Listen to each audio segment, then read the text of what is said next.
Hello friends, this is Govind Pandey and welcome to my YouTube channel. Friends, स्वागत है आप लोग का बहुत बहुत आज के इस लेक्चर में। आज मैं आप लोग को कुछ और एडजेक्टिव बताऊंगा। इसका जो पिछला हिस्सा छोटा हुआ है वो आप डिस्क्रिप्शन बॉक्स में लिंक दे रखा है, आप देख सकते हैं। पिछले वीडियो में मैंने आपको पढ़ाया था proper adjective, descriptive adjective and qualitative adjective और न्यूमरल एडजेक्टिव। ये चार क्लियर हो गए थे। ये चार लेंदी थे। कोर्स जो है लेंदी है ही है और ये टॉपिक भी लेंदी है, इसलिए हमने इसको दो पार्ट में रखा है। पूरा वीडियो देखिएगा तभी आपको मजा आएगा। तो आज का टॉपिक है, शुरुआत हम लोग करते हैं डिमॉन्स्ट्रेटिव से। Demonstrative adjective. डिमॉन्स्ट्रेटिव हम कहते हैं संकेतवाचक सर्वनाम को, संकेतवाचक एडजेक्टिव को संकेतवाचक। इसमें क्या क्या आते हैं पहले देख लीजिए। इसमें होते हैं दिस, फिर है दैट, फिर है दीज, दोज, सर्टेन,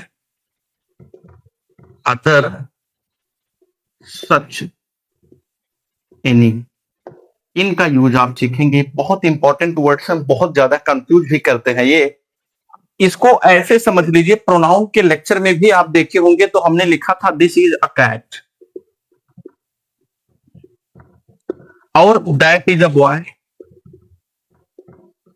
ये स्वतंत्र है भी, यहां पर स्वतंत्र है तो क्या हो रहा है, ये प्रोनाउन हो रहा है। बट हम लिखते हैं दिस कैट इज स्मॉल,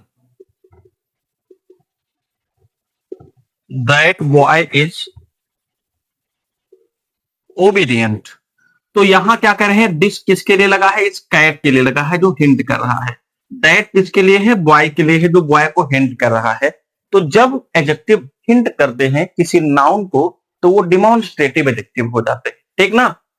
तो अब इसमें दिस है, दैट है, सच है और एनी है। ये चार जो होते हैं ये सिंगुलर माने जाते हैं। कौन कौन से, दिस है, दैट, सच और एनी। ये चार क्या माने जाते हैं, ये चार सिंगुलर माने जाते हैं। अतः इनके साथ हम इज का प्रयोग करेंगे, वाज का प्रयोग करेंगे, हैज का प्रयोग करेंगे, बी जीरो का प्रयोग करेंगे, ठीक ना। इनके साथ हम सिंगुलर का जो है नाउन का प्रयोग करेंगे, प्लूरल नाउन का नहीं प्रयोग करेंगे।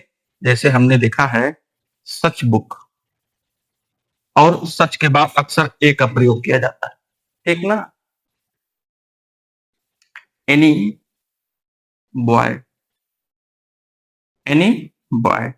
तो ये हो गया क्या चीज, डेमोन्स्ट्रेटिव नाउन में जो सिंगुलर आते हैं। ठीक इसी प्रकार से दिस का प्लूरल क्या बनता है, दीज बनता है। दिस है सिंगुलर में, इसका प्लूरल क्या बनता है, दीज बनता है। इसी प्रकार दैट है, दैट का प्लूरल क्या बनता बनता है, दोज बनता है। तो ये दोनों क्या होते हैं, ये प्लूरल होते हैं। इनके लिए प्लूरल फॉर्म ऑफ वर्ब। इनके बाद हम प्लूरल नाउन का प्रयोग करते हैं। जैसे दीज लिखा है तो दीज के लिए हम या दोज के लिए हम बुक्स लगाएंगे, और दिस दैट है तो इसके लिए हम क्या लगाएंगे, बुक लगाएंगे। क्लियर। अब दो और आ रहा है इसमें, सर्टेन आ रहा है, अदर आ रहा है, ये भी देख लीजिए। सर्टेन अगर है, अदर अगर है तो ध्यान से समझिएगा। इनका प्रयोग हम किसके लिए करते हैं, प्लूरल नाउन। इनके बाद हमेशा पीसीएन होता है, प्लूरल फॉर्म ऑफ नाउन होता है, प्लूरल और काउंटेबल नाउन होता है। इनके बाद कभी सिंगुलर का प्रयोग नहीं करते। अदर बॉय नहीं हम लगाते, अदर हम बॉयज करते। सर्टेन हम बुक नहीं लगाते, सर्टेन बुक्स का प्रयोग करते हैं। तो सर्टेन और अदर, इनके बाद किसका प्रयोग करते हैं, हम प्लूरल नाउन का प्रयोग करते हैं, प्लूरल माने जाते हैं। एक चीज और ध्यान रखिएगा, अदर अलग है, अनदर अलग है, एनी अदर अलग है। तीन शब्द हमने दिया है। अदर क्या है, ये प्लूरल है। एनी अदर क्या है, एनी प्लस अदर आ गया तो ये भी प्लूरल बन जाएगा। क्या बन जाएगा, प्लूरल बन जाएगा। लेकिन अनादर अगर है तो अनादर के बाद हमेशा सिंगुलर नाउन आता है। क्या आता है, सिंगुलर नाउन आता है। अनादर का मतलब होता है दूसरा, सर्टेन का मतलब होता है कुछ निश्चित, अदर का मतलब होता है अन्य या दूसरे, और सच का मतलब होता है ऐसा, एनी का मतलब होता है कोई, ठीक ना। दिस दैट दीज दोस्त तो आप जानते हैं। तो इस प्रकार से इस पार्ट में हमने डिमॉन्स्ट्रेटिव एडजेक्टिव क्लियर कर दिया। अब इसके बाद आएगा जो है डिस्क्रिप्टिव एडजेक्टिव, जो कि आप लोग पढ़ेंगे। तो डिस्ट्रीब्यूटिव एडजेक्टिव में क्या आते हैं, देखिए डिस्ट्रीब्यूटिव एडजेक्टिव,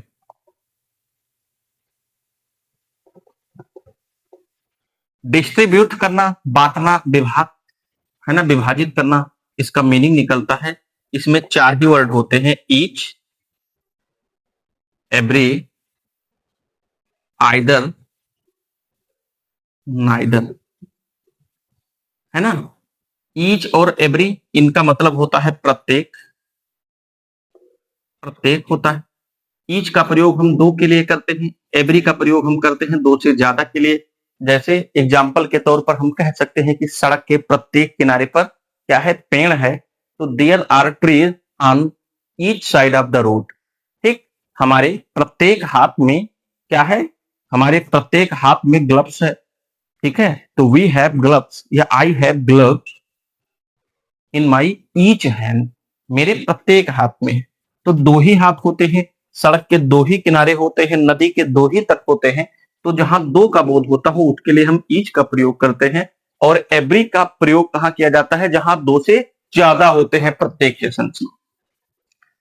आइदर और नाइदर भी देख लीजिए, आइदर के साथ हम जोड़ दे रहे हैं एनीवन को, नाइदर के साथ हम जोड़ दे रहे हैं नन को।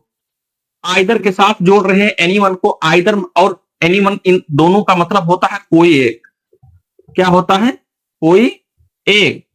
आइदर का मतलब होता है दो में से ही कोई एक, ठीक, और एनीवन का मतलब होता है दो में से ज्यादा में से कोई एक, ठीक ना। बाकी इसका डिटेल हम प्रोनाउन के लेक्चर में बताए हैं, उसका आपको लिंक रहेगा डिस्क्रिप्शन बॉक्स में, आप देख सकते हैं वहां से, ठीक। फिर नाइदर नन है, इसका मतलब होता है कोई नहीं, कोई नहीं। नाइदर का प्रयोग हम करते हैं दो के लिए ही, दो में से जब कोई नहीं रहेगा तो उसके लिए हम लगाते हैं नाइदर। और नन का प्रयोग तब हम करेंगे जब दो से ज्यादा रहेगा। जैसे क्वेश्चन के साथ ऑप्शन दिए जाते हैं 4 मल्टीपल चॉइस टाइप क्वेश्चंस में, तो उसमें ऑप्शन में क्या रहता है, लास्ट वाला 3 ऑप्शन रहेंगे, चौथा ऑप्शन क्या रहेगा, नन ऑफ दीज, और दो ही ऑप्शन रहेगा तो हम क्या बोलेंगे, नाइदर ऑफ दीज, मतलब दोनों में से कोई नहीं। इस प्रकार से डिस्ट्रीब्यूटिव भी क्लियर हुआ। अब इसके बाद अगला आता है पजेसिव एडजेक्टिव। अगला क्या आता है, possessive adjective. Possessive adjective, possessive का मतलब होता है अधिकार, ठीक। इसको आप प्रोनाउन से तैयार कर लीजिए। आई का होता है माई, वी का होता है आवर, यू का होता है योर, ही का होता है हिज, सी का होता है हर, इट का होता है इट्स, ठीक, और दे का क्या होता है, देयर होता है। ये जो होते हैं ये पजेसिव एडजेक्टिव होते हैं। इनका प्रयोग हम कभी स्वतंत्र रूप से नहीं करते, इनके बाद सदैव हम क्या लगाते हैं, सदैव हम नाउन का प्रयोग करते हैं, ठीक। और जब इनको जो है अकेले रखने की बारी आती है तब इनको हम बदल देते हैं पजेसिव प्रोनाउन में। ध्यान रखिएगा, ये भी हम पढ़ा चुके हैं आप लोग को, पजेसिव प्रोनाउन क्या होते हैं।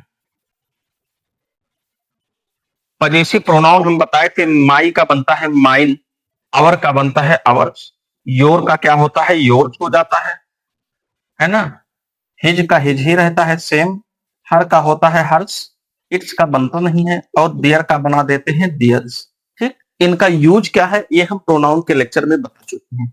पजेसिव एडजेक्टिव में इतना ही है, इससे ज्यादा कुछ है नहीं, ठीक। तो हम बढ़ते हैं अगले कदम पर। अगला है स्टेप,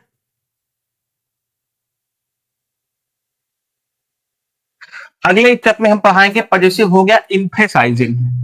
इम्फेसाइजिंग में क्या है, देखिए इम्फेसाइजिंग में क्या होते हैं, इम्फेसाइजिंग का मतलब होता है जोर देना या बल देना या इन्फोर्स करना। क्या करना, इन्फोर्स करना। वो इन्फोर्स नहीं जानते हो, हारा हुआ अर्जुन था युद्ध में, मुझसे अब युद्ध नहीं होगा, तो भगवान कृष्ण ने क्या किया था, इन्फोर्स किया था, हुंकार भरा था। फिर लास्ट में क्या किया था, अर्जुन ने अपना गांडी उठाया था और पूरा संहार किया था शत्रुओं का। क्या बात है सर, क्या बात है सर, क्या बात, ये बात है, अरे सर क्या बात। तो इनफोर्स करना, सशक्त करना, बल देना किसी को, मोटिवेट करना किसी को, इम्फेसाइजिंग जोर देना। ये जोर देने वाले दो ही होते हैं, एक होता है वेरी, एक होता है ओन, ठीक है। हम क्या कह सकते हैं, this is the very book I I bought yesterday ना, we do our homework in our own way। यहां पर है वेरी, यहां पर है ओन। ध्यान से समझिएगा, वेरी और ओन को इम्फेसाइजिंग हम इसलिए कहते हैं क्योंकि वेरी ना समझिए, द वेरी समझ लीजिए। द वेरी का मतलब होता है वही, द वेरी का मतलब होता है वही, मतलब यह वही बुक है, यह वही बुक है, इंपोर्ट कर रहा है इसको। आई बॉट यस्टरडे, जो मैंने खरीदा था कल, वही बुक है, प्रेशर दिया। और वी डू आवर होमवर्क, हम अपना होमवर्क करते हैं इन अवर ओन वे, अपने तरीके से हम कर होमवर्क हम अपने तरीके से करते हैं। इस पर क्या कर रहा है, जोर दे रहा है। तो भैया जोर दे रहा होता है वो क्या हो जाता है, इम्फेसाइजिंग एडजेक्टिव हो जाता है। और ये भी खत्म हो गया है। उम्मीद करते हैं समझ में आ गया होगा आप लोगों को। दबा के लाइक करो। इसके बाद नेक्स्ट है, इम्फेसाइजिंग हो गया, इंट्रोगेटिव एडजेक्टिव है। इंट्रोगेटिव एडजेक्टिव क्या होते हैं, एक ही यार क्वेश्चन वर्ड होता है, वही बार बार इंट्रोगेटिव में आते हैं, बार बार वही आते हैं। जो है एडजेक्टिव में, प्रोनाउन में आते हैं, एडवर्ब में वही आते हैं। केवल यही देख लो कि जब question word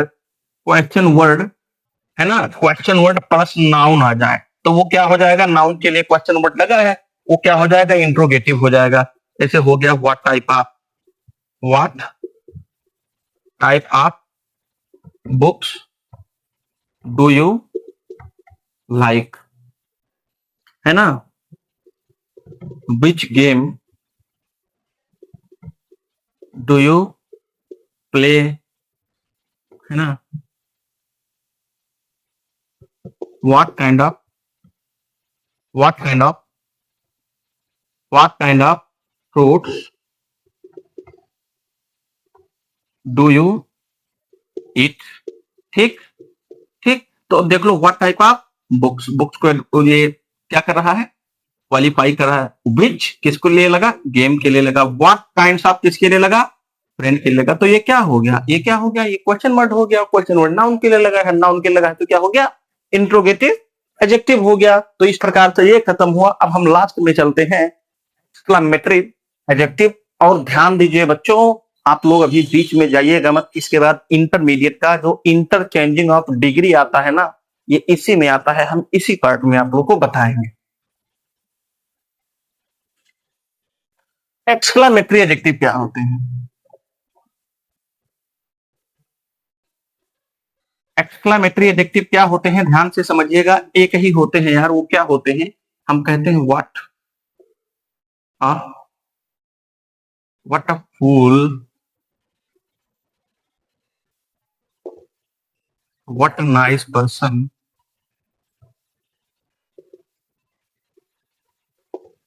what a beautiful flower.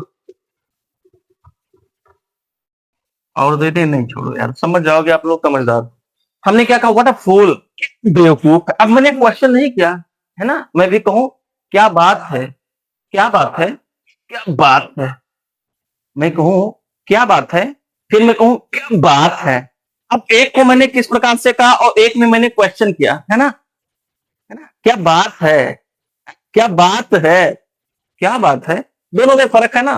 तो what a fool, what a nice, क्या आदमी है यार, व्हाट अ ब्यूटीफुल फ्लावर, क्या गजब का फूल है। अब यहां पर क्या लग रहा है, ये जोर दे रहा है किसके लिए, फ्लावर के लिए। ये जोर दे रहा है किसके लिए, है ना, पर्सन के लिए। ये किसके लिए दे रहा है, फूल के लिए दे रहा है। बट ये क्वेश्चन नहीं कर रहा है। ये क्या था, क्वेश्चन करता था तो इंट्रोगेटिव हो ही जाता।